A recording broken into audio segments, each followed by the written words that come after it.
वाराणसी में शुक्रवार को मिली रिपोर्ट के अनुसार 6 कोरोना मरीज मिले हैं। बीते 24 घंटे में कोरोना से किसी मरीज की मौत नहीं हुई है। शुक्रवार को होम आइसोलेशन से एक मरीज स्वस्थ हुआ है। कोविड हॉस्पिटल से किसी मरीज को छुट्टी नहीं मिली है। वाराणसी में तीसरी लहर में अब तक 13,706 पॉजिटिव मरीज मिल चुके हैं।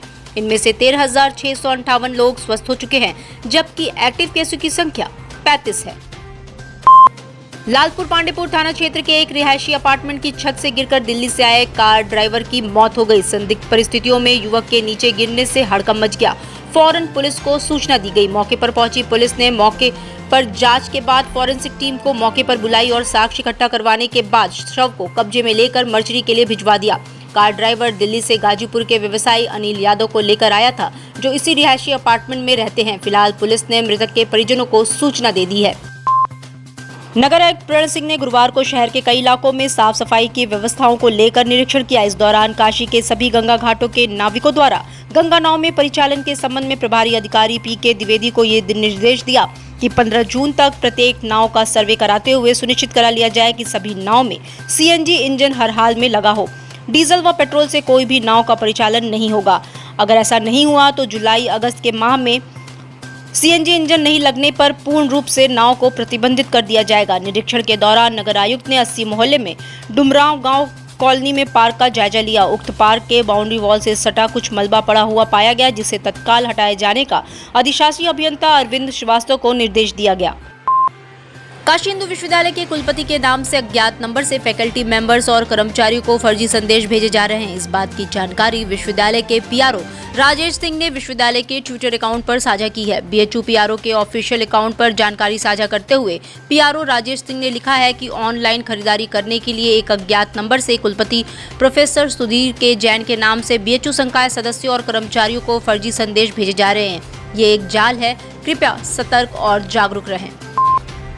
पर्यावरण संरक्षण के लिए शुरू की गई 120 किलोमीटर की पर्यावरण पदयात्रा का शुक्रवार को 80 घाट पर समापन हुआ। मऊ के तमसा नदी के मड़ैया घाट से 31 मई को ये यात्रा शुरू हुई थी। 80 घाट पहुंचने पर गंगा मित्रों ने यात्रा में शामिल पदयात्रियों का स्वागत किया। इस पदयात्रा का मुख्य उद्देश्य तमसा रिवर फ्रंट पार्क, पेड़ पौधे के महत्व, सिंगल यूज प्लास्टिक का उपयोग न करने, ऊर्जा के संसाधनों के उचित उपयोग के लिए था। इस दौरान संकल्प लिया गया कि आज से ही जीवनदायिनी नदियों में प्रदूषण नहीं फैलाएंगे। शुभ अवसरों पर पेड़ देंगे या लगाएंगे, जगह न होने पर गमले में ही लगाएंगे। सिंगल यूज प्लास्टिक का उपयोग नहीं करेंगे। छोटी दूरी की यात्राओं को पैदल, साइकिल, शेयरिंग, पब्लिक ट्रांसपोर्ट से तय करने का प्रयास करेंगे। ऊर्जा के संसाधनों, जल, विद्युत, ईंधन आदि का यथासंभव उपयोग। 635वां दिन है। हमसे पीछे केवल शिवराज सिंह चौहान है, मध्य प्रदेश के मुख्यमंत्री, वो भी 200 दिन पीछे है और ये भी जियो टाइटल के साथ है।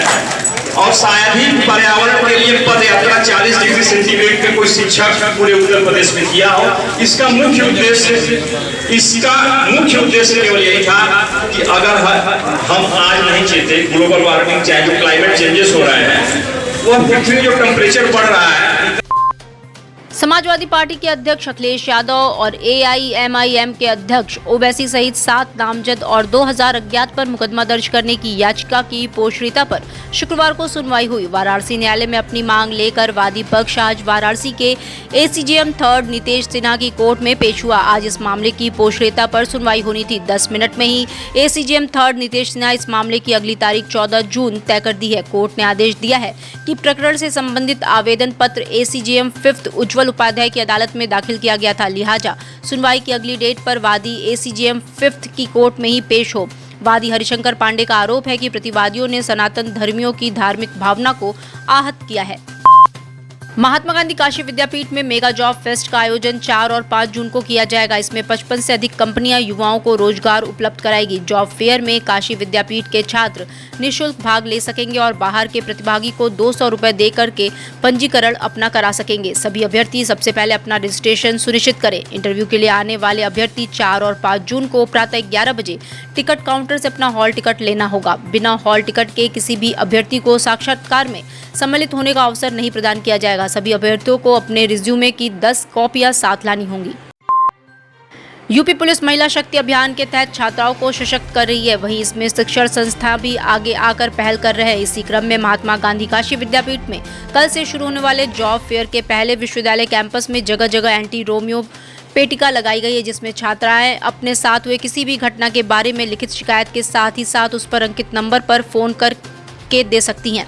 कुलपति ने बताया कि अक्सर देखा गया है कि छात्राएं अपने साथ हुई घटना को बता नहीं पाती हैं और न ही घर में किसी व्यक्ति से कह पाती हैं। ऐसे में हमने पूरे कैंपस में जगह जगह एंटी रोमियो पेटिका लगवाई है जिसमें छात्राएं अपनी शिकायत लिखकर डाल सकती हैं और उस पर हम प्रॉपर कार्रवाई करेंगे। इस पेटिका के कैंपस में लगने से छात्राएं भी खुश दिखाई दी। के साथ ही साथ सिक्योरिटी का अरेंजमेंट किया गया है क्योंकि काफ़ी संख्या में गर्ल्स भी एक्सपेक्टेड है, इसलिए हमने पुलिस को, गर्ल्स जो लेडी पुलिस है उसको भी बुलाया है। साथ ही साथ कई बार हो सकता है कि लेडी पुलिस एकदम से अवेलेबल ना हो तो गर्ल्स अपना जो कंप्लेंट है वो रोमियो बॉक्स में डाल सकते हैं, वो उसको भी हमने ये अरेंजमेंट किया है। तो ये स्पेशली किया गया है क्योंकि लगभग पूरे विश्वविद्यालय की लगभग सारी बिल्डिंग्स ही इस्तेमाल हो रही हैं, तो ये बॉक्स हमने इसीलिए लगाए हैं सब जगह ताकि किसी का हरासमेंट ना हो। क्योंकि देखिए, बॉक्स लगाने का मकसद केवल यही नहीं कि कंप्लेंट होगी, इसका मकसद होता है एक मैसेज देना भी होता है कि जो बॉयज़ हैं जो आएंगे वो कम से कम उनको एक बात पक्की हो जाएगी कि यहाँ पे ये सारे अरेंजमेंट हैं, तो वो कुछ भी करने से पहले 1000 बार सोचेंगे। तो ये बेसिक उद्देश्य है कि किसी तरह की कोई अनटूवर्ड सिचुएशन, अगली सिचुएशन क्रिएट ना हो, उसके लिए सारे के सारे प्रबंध किए गए हैं।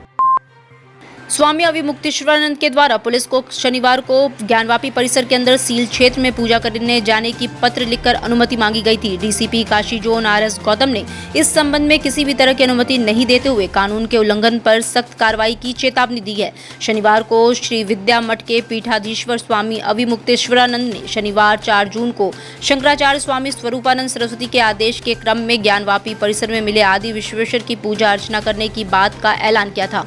इस संबंध में उनके द्वारा डीसीपी काशी जोन को एक पत्र लिखकर अवगत कराते हुए अनुमति मांगी गई थी। डीसीपी ने बताया कि इस संबंध में विभिन्न स्रोतों से जानकारी की गई है एवं संबंधित से आख्या प्राप्त की गई है तथा अभिलेखों का अवलोकन किया गया, जिससे विदित हुआ कि आवेदक द्वारा जिस स्थल पर नियमित नित्य पूजा अर्चना एवं राग भोग किए जाने की अनुमति मांगी जा रही है उस परिसर के संबंध में supreme court, high court, district court और सिविल जज सीनियर डिवीजन के यहाँ वाद विचाराधीन है तथा उस स्थल कोर्ट के आदेश से सील किया गया है और सीआरपीएफ की सुरक्षा के घेरे में है।